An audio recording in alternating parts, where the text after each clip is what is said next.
அன்பு தோழர் பொன் நக்கீரன் அவர்களே, எனக்கு முன்னதாகவும் பின்னதாகவும் நோக்கங்களை விலக்கி இங்கே பேச வருகை தந்திருக்கிற மத்திய தொழிற்சங்க அமைப்பினுடைய மாவட்ட தலைவர்களையும் ஐக்கிய விவசாயிகள் முன்னணியினுடைய தலைவர்களையும் நிறைவாக சிறப்புரையாற்ற வருகை தந்திருக்கிற அகில இந்திய விவசாய தொழிலாளர் சங்கத்தினுடைய மாநில பொதுச் செயலாளர் தோழர் வி அமிர்தலிங்கம் உள்ளிட்ட இந்த போராட்டத்திலே பங்கேற்றிருக்கிற எனது பேரன்பு கொண்ட அன்பு தோழர்களுக்கு அனைவருக்கும் வணக்கத்தினை தெரிவித்துக் கொள்கிறேன்.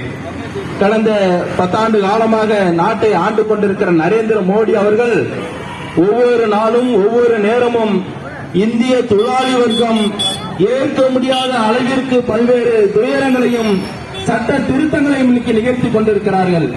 கடந்த 100 ஆண்டு காலத்திற்கு மேலாக இந்தியாவிலே உழைத்துக் கொண்டிருக்கிற ஆலைகளிலே உழைத்துக் கொண்டிருக்கிற விவசாய நிலங்களிலே உழைத்துக் கொண்டிருக்கிற இன்னும் பிற துறைகளிலே உழைத்துக் கொண்டிருக்கிற அந்த தொழிலாளி வர்க்கம் ரத்தம் சிந்தி வியர்வை சிந்தி உயிர் தியாகம் செய்து பெறப்பட்ட தொழிலாளர் நல சட்டங்களை இன்னைக்கு மோடி அவர்கள் நாசமாக்கி இன்னைக்கு முதலாளிகளுக்கு சாதகமாக இன்னைக்கு மாற்றியிருக்கிறார்.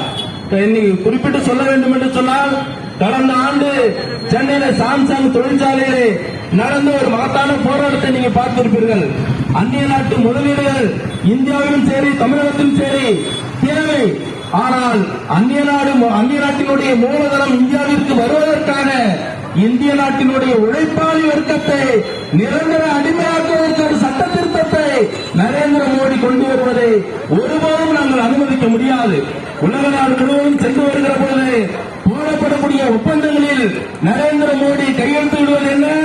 அந்நிய மூலதனம் உங்கள் நாட்டிலே நாங்கள் அமலாக்க வேண்டும் என்று சொன்னால், அந்நிய மூலதனத்தை நாங்கள் தலைவிட வேண்டும் என்று சொன்னால், இந்தியாவில் இருக்கிற தொழிலாளர்களுக்கு எதிரான சட்டங்களை நீங்கள் நிறுத்த வேண்டும், எங்கள் ஆலைகளுக்கு நீங்க சாதாரணமான சட்டங்களை திருத்த வேண்டும் என்று உலக முதலாளிகள் கொடுத்த நிர்பந்தத்திற்காக இந்திய நாட்டினுடைய தொழிலாளிகளை வஞ்சிப்பது எப்படி ஏற்றுக்கொள்ள முடியும்?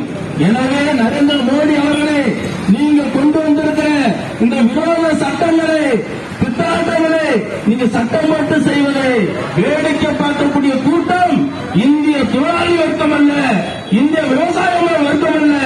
உங்களுடைய இத்தகைய விரோத நடவடிக்கையை எதிர்த்து குரல் எழுப்புகிற கிளர்ச்சி பண்ணுகிற ஒரு மகத்தான எழுச்சி கூட்டம் என்பதை இந்த நேரத்தில் நாங்கள் தெரிவித்துக் கொள்கிறோம்.